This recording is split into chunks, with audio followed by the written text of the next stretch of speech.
Okay, so the new stress test increase is now in effect.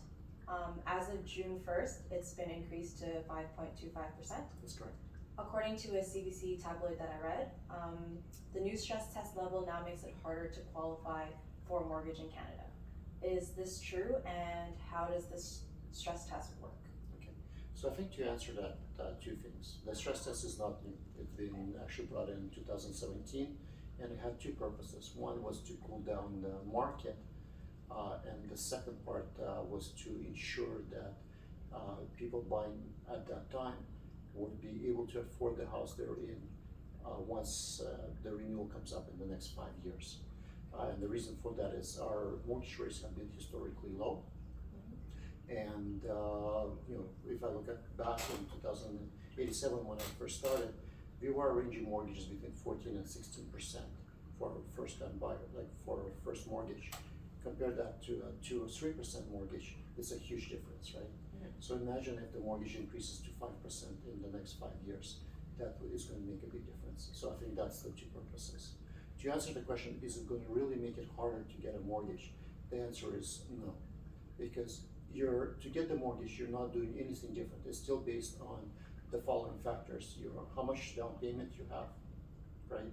How much income you or the family has, and then how much debt that you're carrying.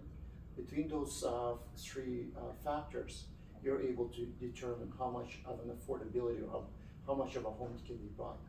So by the rate increasing by 0.5%, all it has done is reduce the amount of the house you can buy. You're still able to get the same mortgage.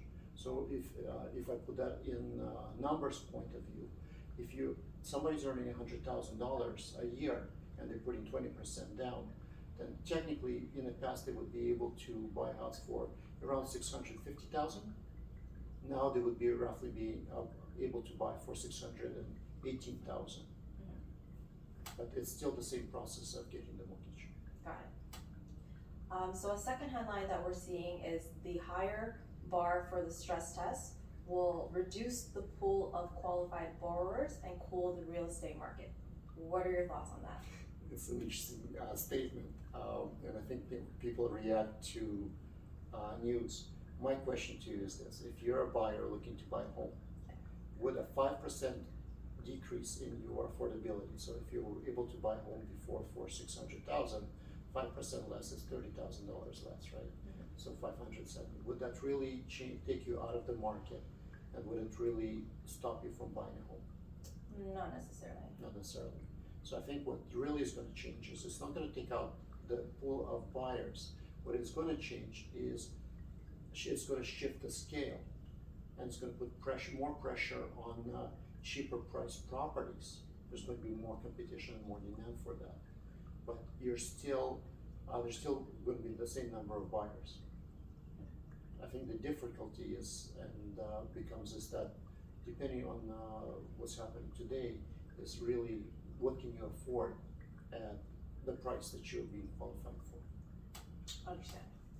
So what does this mean for me as a home buyer today? Okay. Well, I think if you're a new home buyer walking into the market, if this would have been a buyer's market where there's lots of choice and you have homes to choose from, and you have the ability to make offers and on a reduced price balance, then basically it wouldn't have been such a big effect. But given the fact that we are in a seller's market, in fact we've been in a crazy seller's market since basically February of 2000 this year, we are still going to be looking at it from a point of seller's market continuing, right? That's not going to change. The only difference is that I think we're going from a crazy seller's market to more of a seller's market. And because what we've seen is the inventory levels increasing and the sales volume decreasing months to months. So we had crazy months in sales months in March where we set records. April, that volume was less. May, I think we're closing this less volume and increased inventory. So that's the good news. I think what the difference becomes is this: it is the new stress test, but you have to realize as a first-time buyer, and now you're going into multiple offers, the question becomes is, what homes are you actually looking at? What prices are you looking at? Because you cannot afford to go unconditional, right? Yeah. You cannot take a risk of overpaying, because where are you gonna come up with the difference? This is where having creative solutions is gonna make more sense than just worrying about government policies. Got it. So as a potential new home buyer going into the market today, is there any other suggestions you have for me? I think what I would suggest is this, choose your real estate agents carefully. Because if you're just looking at, properties that are just listed, that are on MLS, then you and your agent are strictly concentrating on, homes that are going to be under multiple offers. And if you're in the multiple offers, one, can you go, this conditional financing?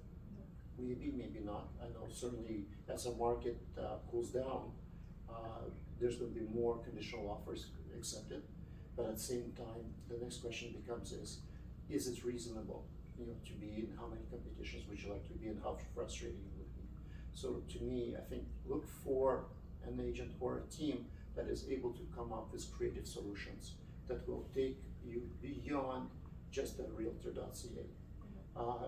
We should, a good realtor should be able to come up with the right strategy, have a good understanding of the type of home you're looking for, understand maximum price level, and only show you properties that would be actually at or below that level, but also be able to have the resources to bring you properties that are not necessarily on the market or outside of the realtor.ca, if that makes sense.